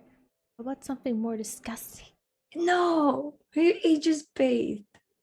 It's gonna smell again. He can bathe again. What do you want to pour? A dead rat? No. Take. He's gonna like that. Bin? Trash? Pour trash? Okay. I think he's used to that though, right? I mean, you can spit in his face. No. First rude. guest of the campaign. First time. I think that's quite rude. You know, we can give him a little bit of rum so he can wake up very good. Ooh. Let him sniff rum or something. Okay, I think that's a good idea. Yeah, do it. Okay, I'll walk up to it. And I open the bottle of rum that I have. And I want to pour it like slightly into his mouth somehow. And then like smack him on the back. So he like wakes up and he like drinks it. So there is this silence that fills the room as you creep forward. And then this as you slowly pour rum in. And then this almighty and Cider, you jolt upright. Can you make a very quick Constitution saving throw for me very quickly? It's early. You fly forward, and as you do so, breathing in sharply, there was this, and you just, as just this stinging sensation coats your throat, as you just, and you see Hazel in front of you just holding rum, and Esther stood off to one side, looking a little less enamored with this whole situation. Who did it? Oh, it I point at burns. Esther. Oof. But, all right. Well, How are you feeling? Hazel is the one closest to you, so I guess. What? No, I'm just standing here. Coincidence. Okay, it was both of us. We wanted to wake you up. We just want to be friends with you. Yeah. If you drink rum with friends, you're friends forever. Is that how you treat friends? And he's like ready to Mhm. smack her on the back. If so, I can return it. Maybe we should have some rum together right now, so we are ready for the day. Yeah, I really liked it. Okay. Honestly, I had the best sleep ever. This will be the best way to wake up too. Did you dream? I mean, I don't really have dreams just because I always hear so many noises on the streets. I didn't have one last night, actually. It was pretty quiet. That was cool. Probably why I feel good. Wait. Yeah. Breakfast. You have a dream? No, wait! Did you have a dream? Breakfast time. Okay. You can't just ask me questions and I can't ask them back. I'm gone. I'm gone. He's just standing there. So, heading downstairs after a little annoyance, you head on down, and Eileen is still out cold. You see that the wound has healed over a little bit, and some of the blue colour has faded away somewhat. But heading on down, you see Mank has ordered everyone food and sort of passes some plates around. For you, Hazel, it is literally just a stack of bacon and nothing else. He knows what you want at this point. And the rest of you, it's sort of like an assortment of, there's like some scrambled egg and some black pudding, and it's very small portions, but nonetheless, like the quality of the food is good. And Mank passes it all around, and as you sit there and you eat, you eventually come to the end of your meal, and with the sun's very grey rays streaming in through the windows of this place, Mank turns to you, Cider, and goes, "Right, so whenever you're ready, if you want to lead us." Let You me say be the no. leader? No, that it doesn't make you the leader, but you are. I mean, that's kind of what you said. You are navigator. Didn't you know, Cider? Mank is always the leader. Mank's an old man. That's why he's the leader.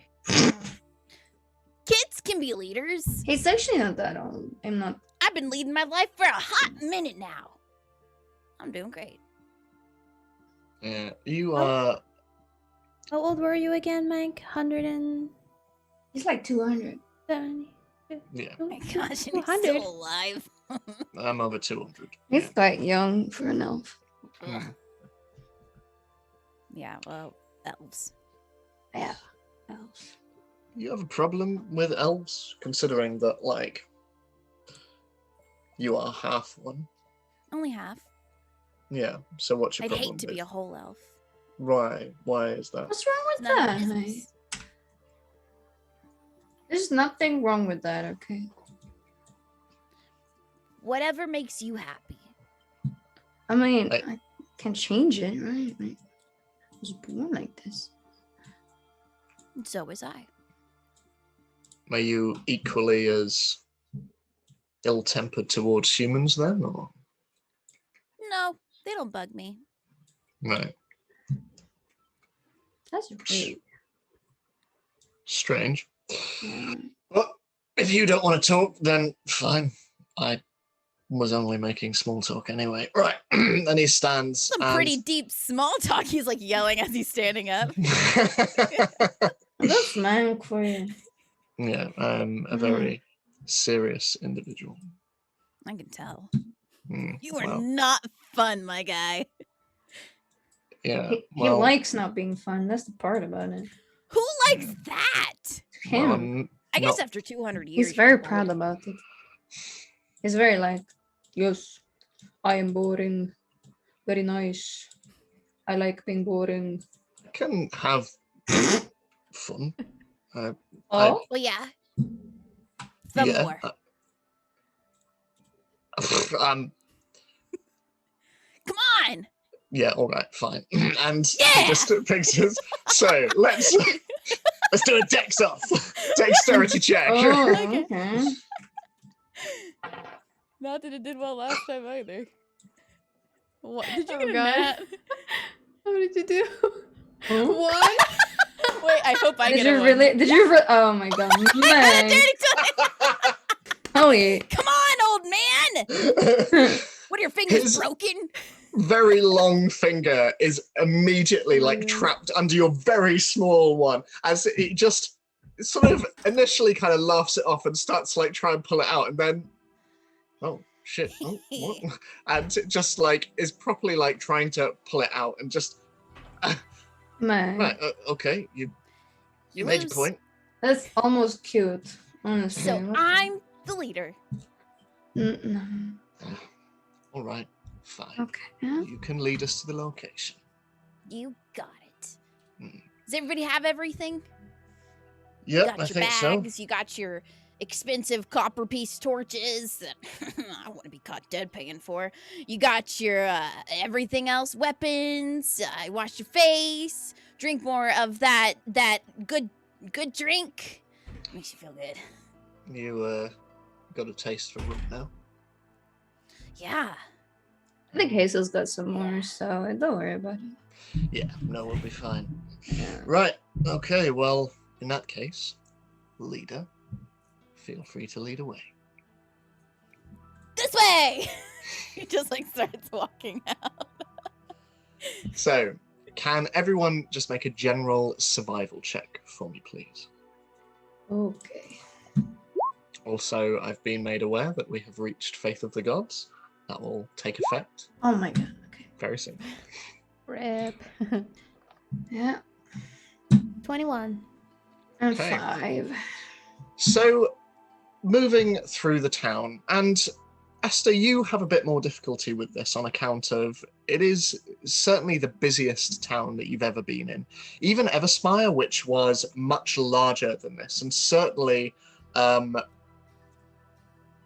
undoubtedly a much more populated city.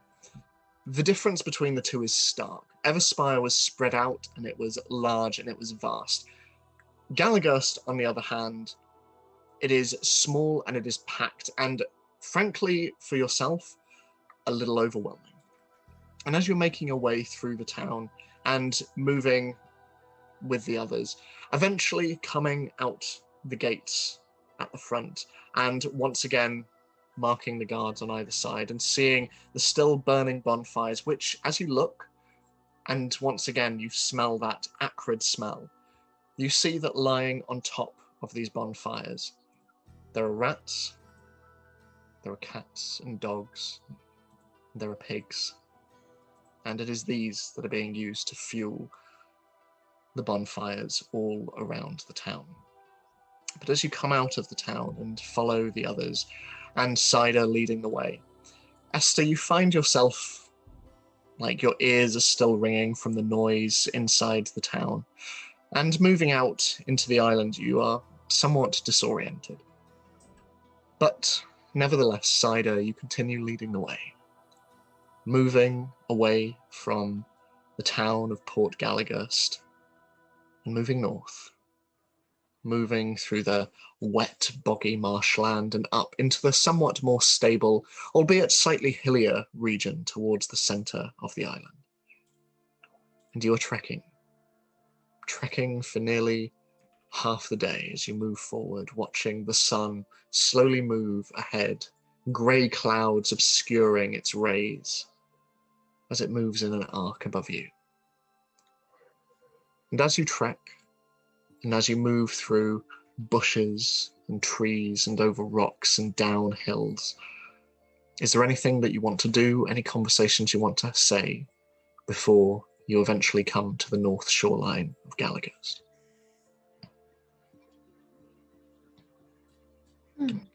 No. So you continue on. And Mank sort of keeps a fairly close eye on everything around, taking note of where you have come, and occasionally, like, checking in on you, Cider, and going, You're taking us the safest route. I mean, I'm taking you the way I know. Okay, I haven't been hurt yet. enough for me. Technically, So- it saves them, I guess. So what drew you to this kind of work then? Necessity, or is it just something that you like? Like odd jobs? I guess so. Yeah. Well, I mean, after my parents died, I was just kind of left on the streets because my uncle. Anyway, so I had to learn how to survive. So I started by helping people out. Even as a little kid, I would help them pick up rubbish, or I would maybe help with some dishes. I even used to. I got taught how to fish, so I could help fish. Which we haven't really been able to do much, but I learned. But yeah, so just necessity. Seems all four of us done quite well, considering we don't have parents. Nice! None of us have parents? That's Don't. strange. We got that in common. True, yeah. Well, I Well, have no. parents. I love my parents. Oh. It's just not here. Remember Family mine is much. important. And the rest of Yeah. us doesn't have parents, I guess. Family sucks. What family So- doesn't suck? They do their best to bring you up in this world. Not always. No? Not always. No. You have stupid, evil parents? I don't remember my parents much. They were cool, I guess. You mentioned you had an uncle? Yeah, unfortunately. He's still alive. Saw him last night. I thought he died by now. But he's not dead.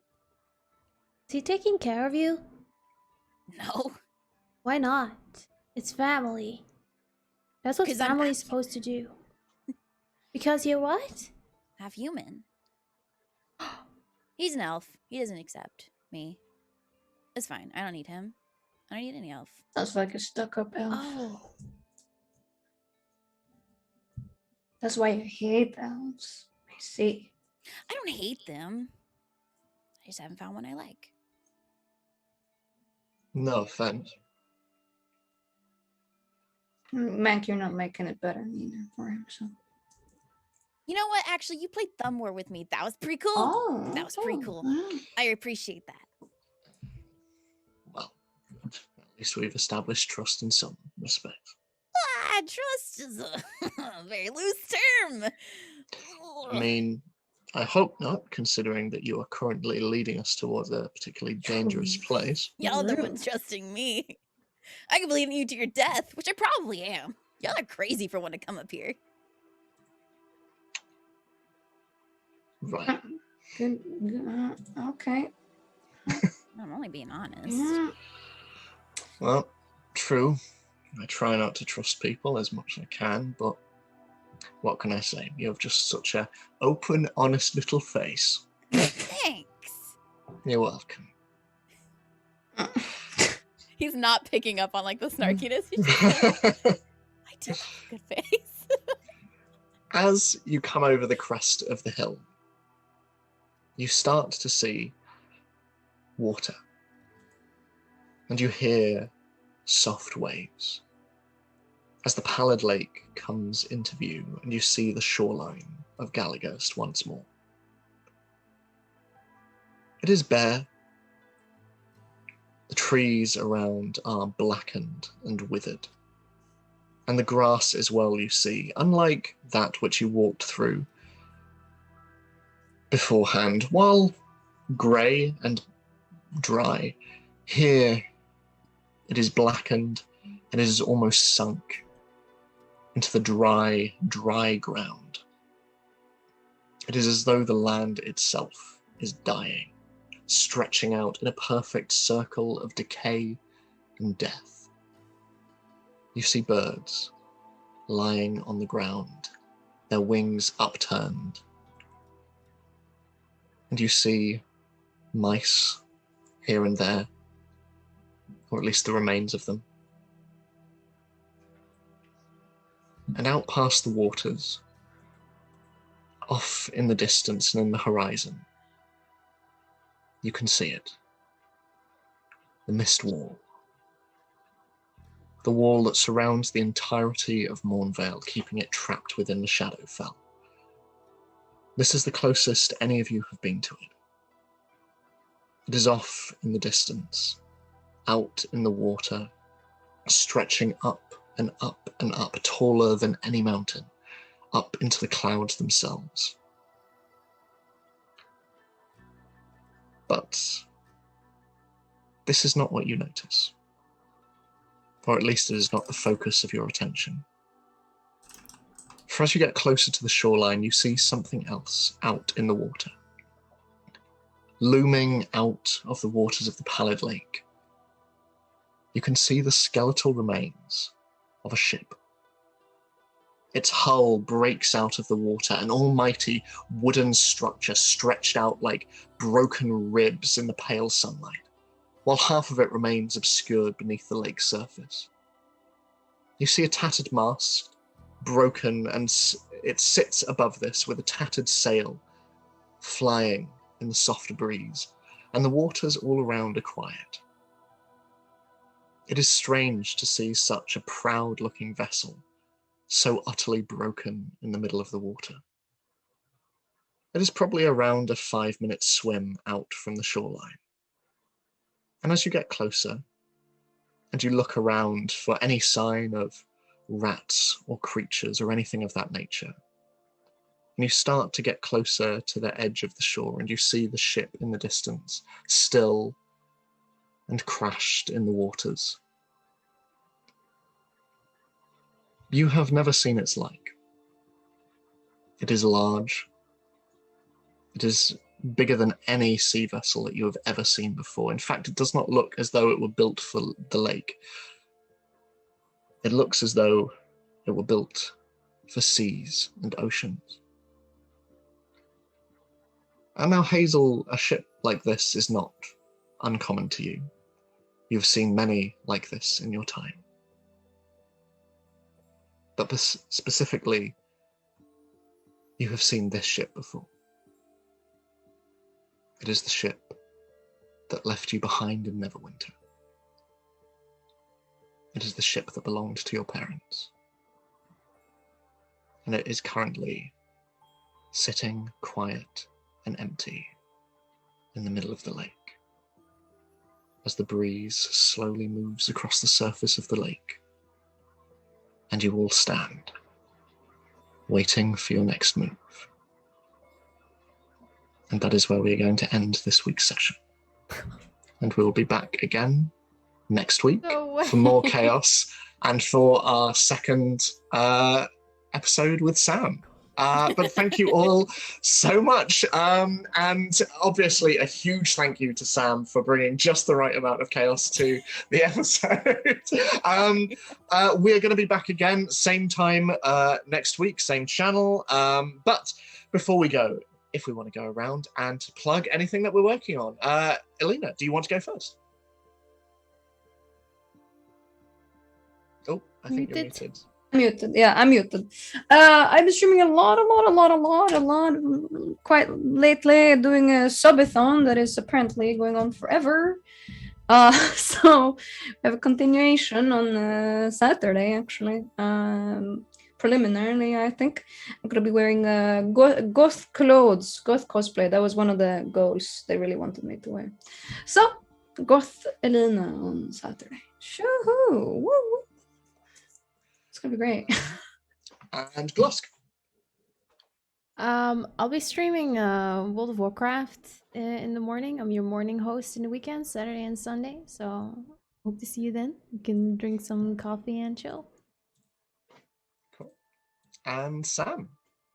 I have been streaming lots of Kingdom Hearts.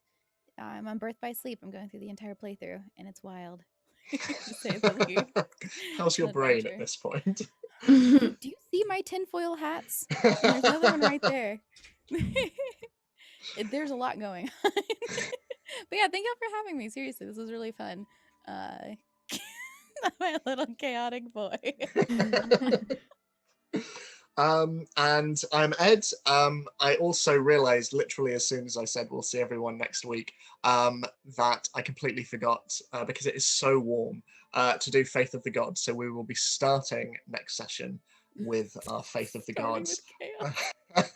Oh So my we'll God. see how that goes. But I'm Ed. I'm not streaming that much at the moment. This is the only thing that I'm working on. Dungeon Manager is currently on an extended hiatus. We are hoping to be back at some point soon. But behind the scenes, there are exciting projects coming up, and I will be able to announce those very soon, which I'm looking forward to. But yeah, I think that's everything from us. So thank you as ever for tuning in.